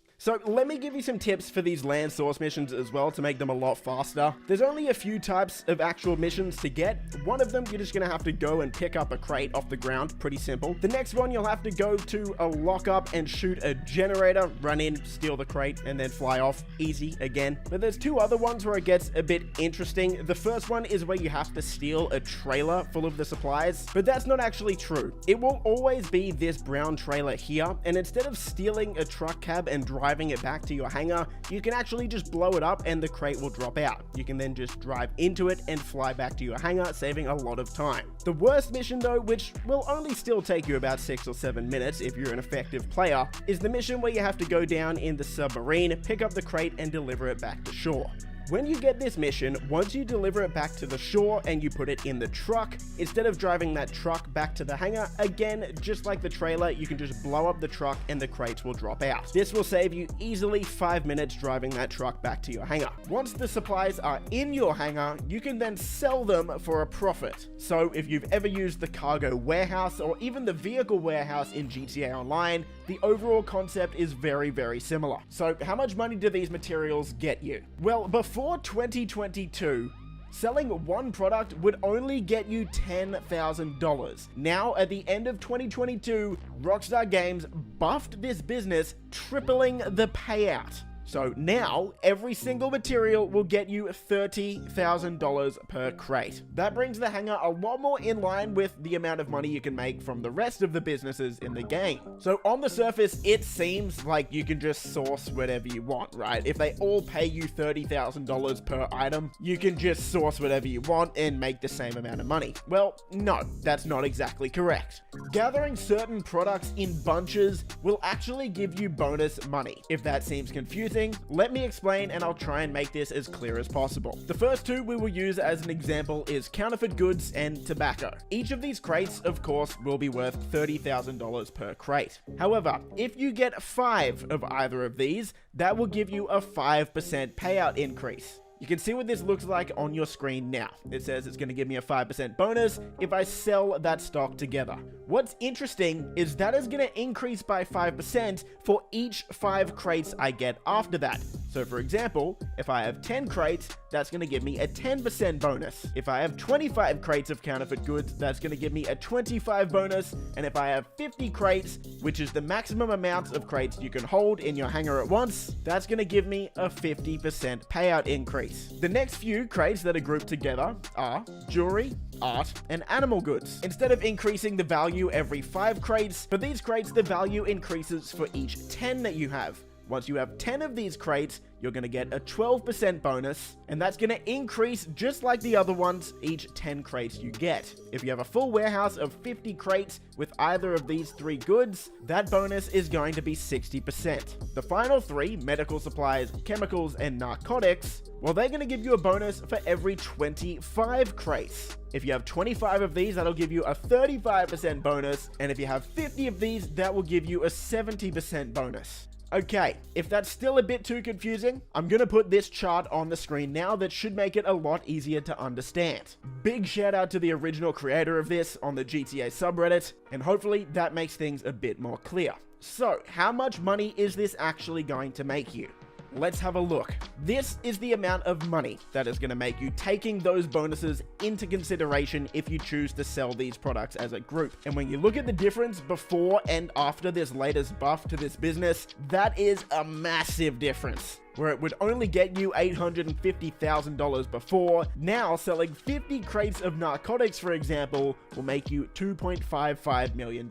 That's a fair bit. You'll also need to note, like it says here, Ron is going to take a 2.5% cut of anything you sell, but honestly, that's not that big of a deal. Let's talk about actually selling this. How does the process work, and how many crates should you have before you sell? Well, here's the thing. With this latest update, now we also have the option to sell our crates via air or land. And if we sell them by air, there's a very good chance that there will be 3 sale vehicles that spawn, meaning there's gonna be a low chance we'll be able to complete this by ourselves, at least in a public session. However, if you sell it by land, no matter how many crates you have, you will only get 1 sale vehicle.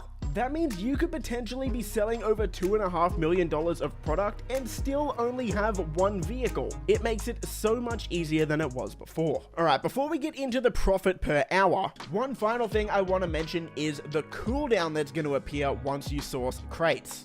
This table here will help make it a lot easier to understand. After you source a specific crate, let's just take counterfeit goods for example, once you deliver this back to your hangar, there's going to be a 1-minute cooldown until you can source that crate again, or if you're playing solo, it's going to be a 2-minute cooldown. You can look at this graphic on screen now to determine all the cooldowns for whatever you choose to supply, so if you see a cooldown and not sure why it's that long, this is the reason. I'll also link this entire graphic in the description below, so you can come back to it whenever you want and see how to make the most money. Okay, let's talk about profits. If you're doing all air source and air sell missions, of course each player is going to complete these at different speeds, but taking into account that it will probably take about 10 minutes for each source mission, we can assume that if you sell these crates in a private lobby, meaning you're not going to get the high demand bonus for selling in a public lobby, which can be up to 50%, so it could be worthwhile doing that if you like the risk. Anyway, we can assume somewhere around $180,000 is probably about right. If you're doing land, source, and sell missions on the other hand, these will take about half the time. So really we can double that profit per hour, and then you're looking at about $360,000 an hour. But again, even that's not completely accurate, right? Because we will be selling these crates in batches. Each crate by itself is worth $30,000, but if you go out and source a massive bunch of the same type of cargo and you end up getting a 70% bonus when you sell it because you have 50, then you're gonna earn 70% more money. Now, yes, we do have to take into consideration the cooldown after selling the same type of cargo twice in a row, but let's say, for example, we want to rotate between medical supplies and narcotics. We get 25 of each, we're gonna get an extra 35% for each of them because we have 25 of each. That brings our profit up close to $500,000 an hour. And then say we go into a public lobby and sell them there in a full lobby and get that extra 50% bonus, then we're looking at somewhere between $700,000 to $750,000 an hour.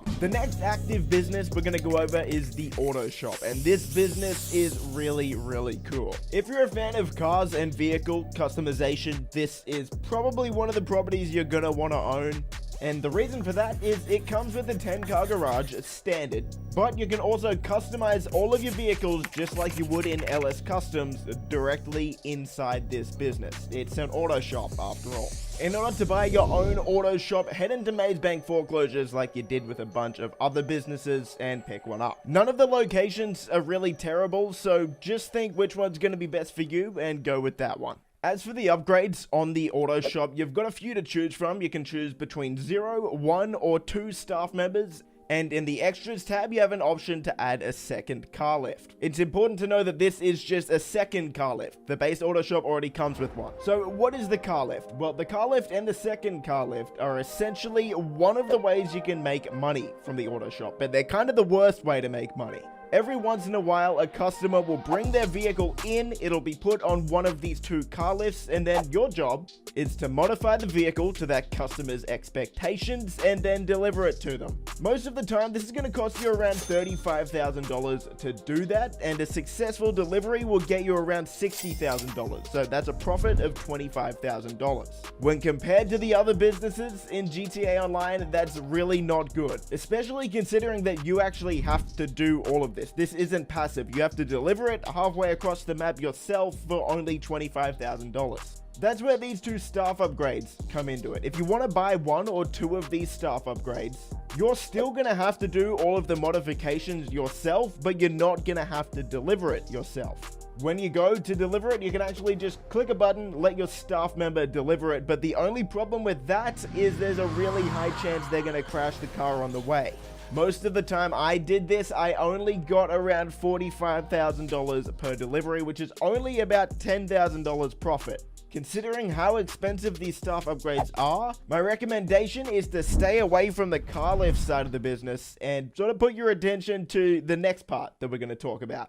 The main purpose of the auto shop is because you can start up heists. Well, not really heists, sort of mini heist hybrids with missions. It's a bit more extended and intense than a normal contact job, but it's not quite as big as a heist. As for how much money you can make from it, it's sort of in the middle. Not going to pay as little as a contact mission, but not going to pay as much as a heist. So if you want to start one of these up, head up to the top of the auto shop, up to the planning board, pick a job to start up. You're going to have to do 2 setup missions for those, and then you're going to have a finale. You can do these completely solo or with up to 4 people. Normally they're going to take around 25 to 45 minutes, depending on how fast you are. And depending on the job, the pay will be somewhere around 190,000 up to over 300,000 for some of the better ones.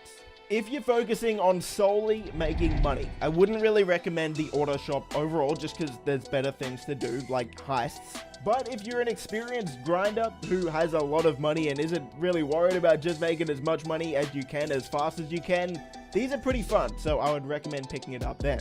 The final part of the auto shop that we should talk about is the exotic exports list. That's this blackboard here on the right side of your auto shop, and each day 10 different vehicles are going to be on this list. If you find those vehicles in free roam, you're going to be able to deliver them down to the docks, but only for $20,000. So again, not really worth it in terms of making money. So that's the auto shop. Let's move on to the next business. It's time to go over the heist properties. That means the primary way you're going to make money through these businesses or properties is just by playing the heists that they allow you to start up. And we'll start off with the cheapest and the oldest of the bunch, the high-end apartments. These things start at a pretty reasonable $200,000, and they can get very expensive, but honestly, you don't need to go for those ones. My pick of the bunch would be Alta Street. It's just over $200,000 and in a pretty good location. There's really not much to go over with these ones. Once you buy your high-end apartment, head over to Lester, a big L will pop up on your map, and once you go talk to him, just head into your heist planning board in your apartment and start up the heists. You're going to have to complete these in order, so it's going to go through the Fleecer job, onto the prison break, then Humane Labs raid, Series A funding, and then finally the Pacific Standard. These heists can be a lot of fun, and if you complete all of them in order, you're going to get around $2.5 million all up, so pretty good for a beginner. But beyond that, they're really not that useful because these things can be really difficult to set up. The first heist, the Fleecer job, can be done with 2 people, but the other 4 heists need to be done with 4 people. No more, no less. If a single person leaves, you have to start again. I've had times where I'm on the final part of the Pacific Standard job, someone leaves, and we have to start that heist again, which sometimes can take a really long time. The only people I would really recommend these heists to are beginners, because it's $200,000 to buy one of these apartments, and you can get $2.5 million, even though it's going to be a fair bit of work. Still, this is a really good way for the beginners. If you're not a beginner, the only reason I would ever suggest trying these heists is exactly that, just to try them out. If you're an experienced player, there are many other money-making methods that are way better than this. The way Rockstar has made heists over the years has sort of changed and gotten a little bit better each time they've done it. So those apartment heists were the first ones they ever did, and the second one, which leads us on to the next property, is the facility, and this lets you start up the Doomsday series heists. Unlike the apartment series heists, there's only 3 of these ones, there's not 5, but these ones do pay more money. But a little disclaimer, these things are no less painful than the original heist. These things can be really difficult unless you have a set crew that you're going to run it with. The first thing we have to talk about with a facility is the location. In all honesty, I would consider paying a bit more money for one of these to get a location closer to the city, because in all of the setup missions, pretty much, you're going to be driving to Los Santos. And in some of the prep and setup missions as well, you're going to be driving from Los Santos all the way back. Now, if you're completely broke, sure, buy one of the cheaper ones, but if you can afford it, again, I would highly recommend getting one as close to the city as possible. Once you decide which facility you want, there's a few upgrades you can get to it. None of them are really that worth it unless you want to pay a lot of money for an orbital cannon that costs like $500,000 to shoot just once. The only one I would really recommend is getting a sleeping quarters for $150,000, and that lets you spawn there whenever you want. Once you're inside, you'll have a spot for a bunch of your vehicles, including the Avenger, which was one of the main vehicles that came out with this update. Is a huge VTOL. And as for the Doomsday heists themselves, these are the payouts. Act 1 can get you 1,218,750. Act 2 can get you 1,781,250. And then Act 3 can get you 2.25 million. And again, that's on hard mode. And also keep in mind that that cut is gonna have to be split between your crew. Okay, on to the next business. This is another property where I didn't really know where to put it, but I'm gonna put it in the heist properties because a contract is kind of like a heist, and it's the agency. Agencies start at about $2 million and go up to $2.8 million, so they are quite expensive, but you really only need the cheapest one. To put it simply, there's 4 ways you can make money with the agency. The first is through security contracts. These are sort of like juiced up VIP missions, basically, just like a bit better. The next way is through the Dr. Dre VIP contract, which can pay you $1 million. The third way is through Franklin payphone hits, and then the fourth way is through the wall safe in your office. Starting off with the security contracts, you can start these up from the office computer, or you can actually just call Franklin for them. The difficulty on these is gonna be random, but depending on what the difficulty is, you can earn anywhere from about $32,000 up to over $70,000 if you get the hardest difficulty. Pretty much all of the security contracts, except for the asset protection, can really only take like 3 to 5 minutes. These are pretty simple things. Asset protection, though, will take 10 minutes guaranteed every single time. If you want to start up a payphone hit from Franklin, what you need to do is just open your phone and give Franklin a call. Once you do that, the nearest payphone will pop up on your map. Now, these are some of the most underrated ways to make money in GTA Online. Honestly, you can complete these in like 2 or 3 minutes pretty comfortably. VIP contract, the Dr. Dre contract. In order to start this one up, you're gonna have to buy the agency and like own it for a little bit. You're gonna have to start up a security contract, then Franklin will tell you how to start it up. But just in case you missed it, just go to your office computer and click VIP contract. The contract is honestly quite similar to a heist. Once you get pretty decent at it, you can probably complete this in about 1.5 to 2 hours. And each time you complete it, it's gonna give you $1 million.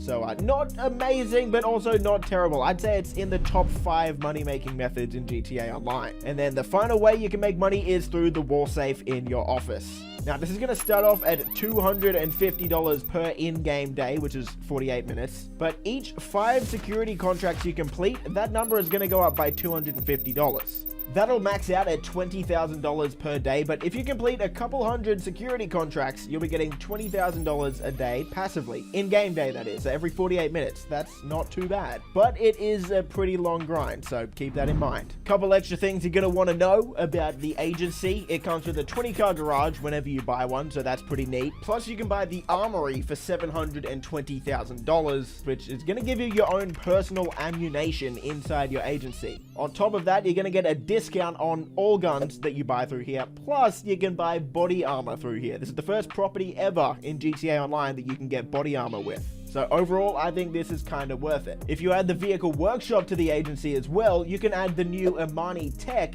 which on a few vehicles will add a missile lock-on jammer so those oppressors can't lock onto you anymore. Again, I think that's pretty neat. Alright, on to the next business. The next business we're going to go over is the arcade. The arcade was added back in 2019, and there's 6 different locations for you to choose from. My suggestion to you is avoid the 2 up north. They're really, really far away from the casino. And the reason that's important is because the arcade is the property that lets you start up the Diamond Casino heist. Before you buy an arcade, though, you're going to have to go through a cutscene with Lester, which is going to be on the right side of Los Santos. So if you see the letter L on the right side of the city, go talk to him. As of today, I kind of feel like the casino heist is a bit underrated, purely because it's not solo. The Cayo Perico heist is the newest heist in the game, and it's solo, so everyone just gravitates towards that one because they want to do it by themselves to make the most money possible. But the Diamond Casino heist has to be completed with anywhere between 2 to 4 players. The funny thing is, if you're playing with 2 players, this is probably still the best way to make money in the game. If you're playing it with 2 people, this and the Cayo Perico heist probably make you about the same amount of money. What can make the Diamond Casino heist really good as well is you can do all of the setups solo. It's just the finale that needs to be done with a friend. So basically, you can do all of the setups yourself, grab a friend to help you with the finale and say, hey man, look, I did all of the setups. I'm going to take 80% of the cut because you're only helping me with the last like 15%. Your friend will probably still want to help you because they're still going to make, you know, like $400,000 for doing almost nothing, just like 10 minutes work. And then that way, if you're taking 80% of the cut, in most situations, if you do it really well with 2 people, get the best loot possible, you're going to walk out of there with about $1.6 million. All of the setups for this heist can be done in just over 1 hour as well, so all up, that's pretty good. The other way the arcade can make you money is just through the safe that's in your office in the arcade, and if you have a fully outfitted arcade, that's going to make you $5,000 every in-game day, which is 48 minutes. So not something you're really going to notice, but it can add up over time. You can also add a bunch of arcade machines to your arcade if you like playing retro-style games, but maybe actually the best part of the arcade is the Master Control Terminal. So to buy the Master Control Terminal upgrade, you're going to have to do that through the laptop that's in the basement or in your office of the arcade. And what this is going to allow you to do is manage all of your businesses from the one spot. So instead of having to fly out to all of your businesses individually and resupply them, you can actually just buy all the supplies and even start sell missions from here.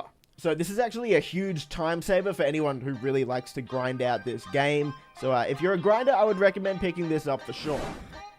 The final heist business, I kind of struggled calling it a business, but we definitely do need to include it in this video, is the Kosatka submarine.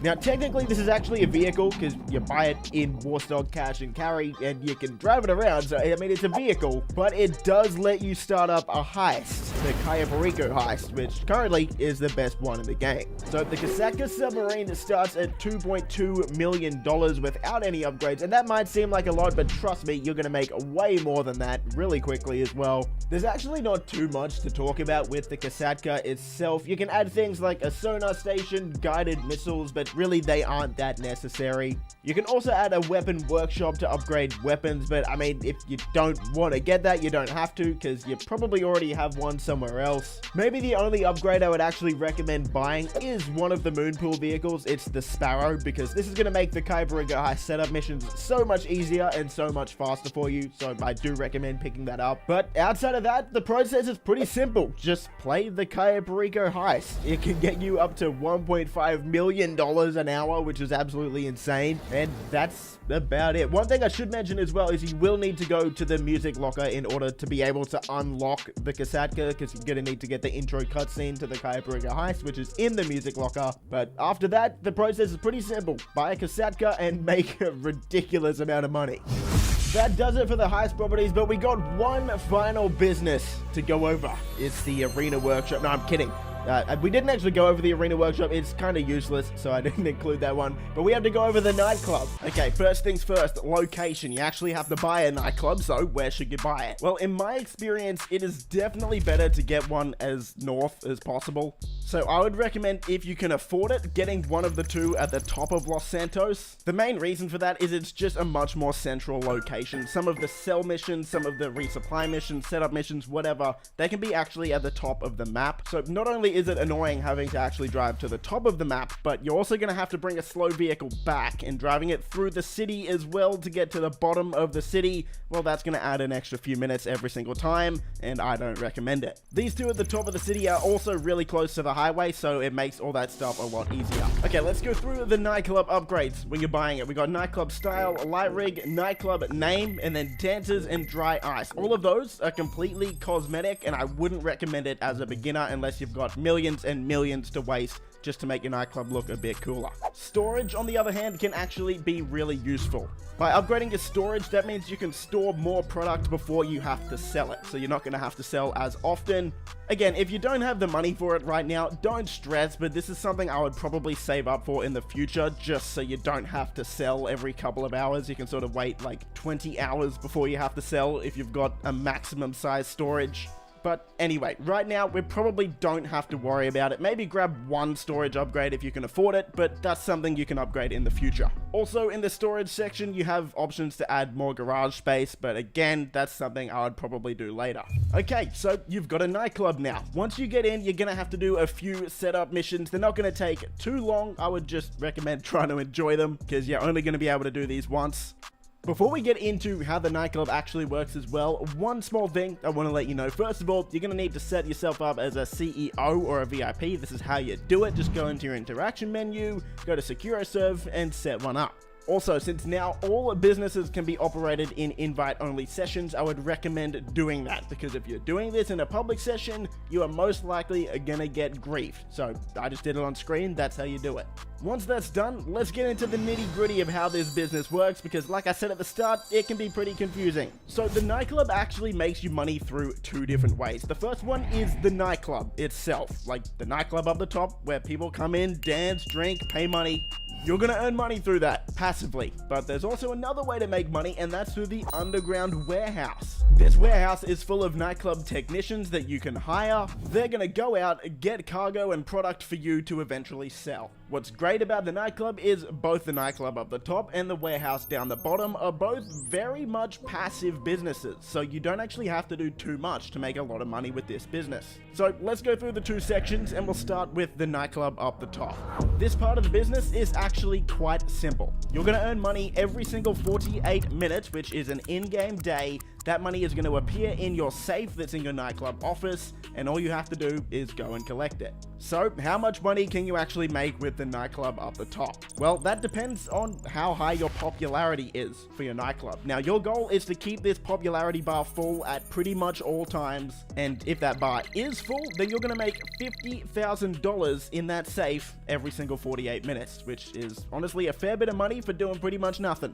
Okay, so how do we keep that popularity bar full? Well, there's a couple of ways to do it, or a few, actually. The first way is to hire a different DJ. As you can see on your computer, there's 4 different DJs that you can hire for your nightclub.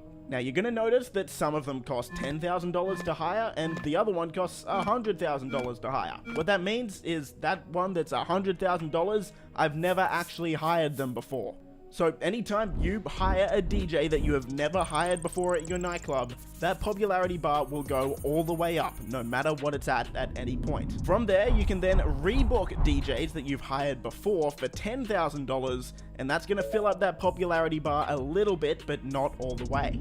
So that's probably the easiest but also most expensive way to fill up the popularity bar. Another way you can do it is by completing nightclub popularity missions. Now, you can either start these up on your computer here where it says promote club, or if you're not at your nightclub but you want to start one of these missions up, just call Tony on your phone and click request a mission. Doesn't matter which way you prefer, that's going to set you out on a mission that will fill up your popularity a little bit. I should also let you know that just calling Tony at any time is a quick way to see what your nightclub popularity is at, so you don't have to come back in and check. So that way is the cheapest way to do it, but probably the longest. Note that you will also get a little bit of money for completing those missions as well. But then there's a new feature that Rockstar added, which is also very quick and very cheap, and also very effective, and that is either kicking out a troublemaker that's in your nightclub, or by delivering a drunken VIP out to wherever they need to go. Sometimes that'll be their home, sometimes that'll be a hospital, sometimes it'll be rehab. From what I've tested, one of these events will pop up in your nightclub about every 48 minutes, which is actually really good because that's as often as you need to do it. You don't need to do it more often than that to keep your popularity full. So what I would do is call Tony every hour-ish, let's say, see what your popularity bar is at. If it's not all the way full, quickly head into your nightclub and there should be someone that you can interact with. Again, that'll either be a troublemaker that you can quickly kick out or a drunken VIP that you can deliver home. Once you do that, you'll get about $10,000 and it'll also increase your popularity. So that's pretty simple. If you keep on top of that popularity bar, you're going to make $50,000 every 48 minutes in that safe. I should also tell you that that safe can hold up to $250,000, so I would collect this every few hours. Cool. Okay, let's move down to the warehouse. Now, this is where it starts to get a lot more complicated and a lot less beginner friendly. This warehouse can make you a lot of money, but it also costs a bit of money to set up, and there's a few reasons for that. First of all, you're actually going to have to hire the technicians, and they're a few $100,000 each. You can hire up to 5 of them. You'll start off with 1 for free when you buy the nightclub, but from there, you can buy the extra 4. You can assign each technician to one specific product that's on your screen now. That technician's entire job will be going out, collecting whatever you've told them to collect, and bringing it back to your nightclub. From there, whenever you're happy with how much product you have, you can then sell it for money. Here's where it gets kinda complicated and even more expensive. All of these products on your screen now actually correspond to another business that's in GTA Online. Cargo and Shipments is for the Special Cargo Warehouse. Sporting Goods is for the Bunker. South American Imports is for the Coke Lockup. Pharmaceutical Research is for the Meth Lab. Organic Produce for the Weed Farm. Printing and Copying for the Document Forgery Office. And Cash Creation for your Cash Factory. Let's use Cargo and Shipments as an example since it's the first one. You can only assign a technician to Cargo and Shipments if you actually have a special cargo warehouse. For Sporting Goods, if you want your technician to accrue sporting goods, you also need to own a bunker. So now you can see where this gets very expensive. If you want to have 5 technicians accruing goods for you, you need to own 5 extra businesses. What that means is, of course, this is not accessible to beginners at all because they're not going to have the extra businesses. But what this means for experienced players who have a lot of businesses, well, that means you can make a lot more money. It's also important to note that this will not affect those existing businesses in any way. This isn't like stealing product from those businesses. This isn't slowing down their production at all. No, this is completely separate, but you do have to own those businesses in order for your technicians to be able to get them. Rockstar also added a new way to sort of collect goods for your nightclub warehouse as well with this latest update. So there still is a way to make money with the warehouse if you don't own other businesses, but it's not as effective. Here's how you do it. Go outside your nightclub, go to your phone and call Johan. Once you call Johan, you'll see 2 things. First of all, you can see how much stock is in your nightclub warehouse, which is kind of nice, but also you can start up a mission. From there, Johan will call you back, give you a mission, and then what you have to do is go steal the cargo and deliver it back to your warehouse. So basically, in this situation, you're the one acting as a nightclub technician. Overall, it's not a terrible way to make money. This mission should pay you about $10,000 as well as fill up the nightclub warehouse, so it's honestly not too bad, but it's not as effective as just letting it happen in the background. Okay, so like I said, you can get up to 5 technicians to secure goods for you in the nightclub warehouse. So, which 5 make you the most money? Because they all actually get you a different amount of money. Okay, well, starting off with Cargo and Shipments, that's going to get you about $8,570 an hour. Sporting Goods is going to get you about $7,500 per hour. South American Imports should get you $13,500 per hour, which is a lot. Pharmaceutical Research should get you about $11,500 per hour. Organic Produce should get you $6,075 per hour. Printing and Copying should get you $5,400, and then Cash Creation should get you $9,450 per hour. So, as you can see, the best 5 are going to be Cargo and Shipments, Sporting Goods, South American Imports, Pharmaceutical Research, and Cash Creation. Obviously, if you only have 1 or 2, I would prioritize the ones that make the most money, so that would be South American Imports and Pharmaceutical Research, but if you have all 5, then those are the 5 to go with. Before we move on to actually selling, let's talk about the upgrades tab. So we've got 3 upgrades here: equipment upgrade, staff upgrade, and security upgrade. And as you can see, the equipment upgrade is very, very expensive. So what do these upgrades do? Well, the equipment upgrade is gonna make the technicians in your actual warehouse get goods faster. So you're gonna make more money with the warehouse. Obviously, that is a lot of money, but if you plan on using the nightclub a lot, and if you plan on playing GTA Online for a while, this is definitely worth it. If you only think you're going to be playing this game for a few weeks, then I wouldn't recommend it. The staff upgrade acts as the same sort of thing, but for the nightclub itself upstairs, instead of the warehouse down below. This one's a lot cheaper, and this is one I would actually recommend if you can afford it. What this is going to do is basically make your nightclub popularity just decrease a bit slower, making it easier to maintain. And the security upgrade means your business will get raided a lot less. Now, occasionally your businesses can get raided. That means you're going to have to go on a mission and essentially protect your nightclub. I'm gonna be honest with you, I've played this game for thousands of hours and I have never actually got my nightclub raided, so I don't really recommend this because I've never even bought it. Okay, let's talk about selling the product in your warehouse. It's time to sell. Well, first off, what we need to note is that price down the bottom, Tony, who's your nightclub manager, is actually gonna take a 10% cut of that. So whatever that is, take 10% off. You'll also see that you can complete special sell missions that are gonna pay you a bit more for delivering certain items. Personally, I don't like doing this because I just like to sell it all at once, but if you want to give that a go, it's up to you. It'll pay a bit more, but I don't think it's worth it. Okay, so when should we sell? Well, if you're trying to make the most money possible, I would actually recommend selling over $1 million at once. Because like I said, Tony is going to take 10% of that, but that's capped at $100,000. So that means if you sell $1 million, he's going to take that $100,000 because it's 10%. But if you sell $1.5 million, he's still only going to take a maximum of $100,000. To be honest though, that's up to you because it's not the biggest deal in the world, it's only 10. But do with that info what you will. What I really like about the Nightclub is no matter how much product you're selling at once, you're still only going to have one sell vehicle, making it a really easy business to complete solo. Now, depending on how much stock you're selling at once, you're actually going to get assigned a different sell vehicle. So there's 3 different vehicles. First one is the Speedo that you get given with the Nightclub. That one's going to allow you to sell up to 90 crates at once. The next one is the Mule Custom, which you can actually buy and you're going to need to buy if you want to be able to use it. However, the Mule will only be used if you have between 91 and 180 crates at the time of selling. Then the final one is the Pounder Custom. This is a pretty big truck, and this one's used for over 180 crate sales.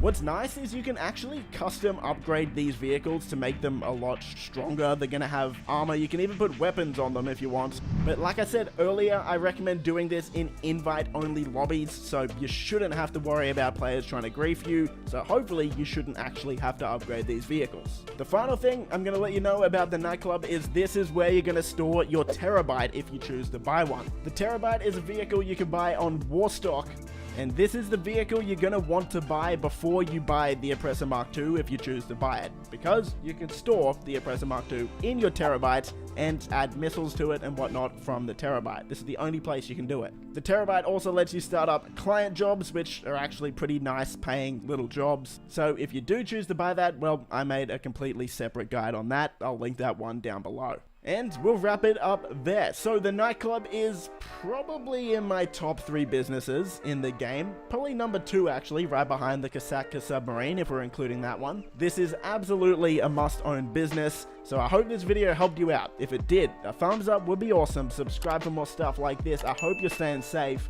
and I'll see you in the next video. Boys!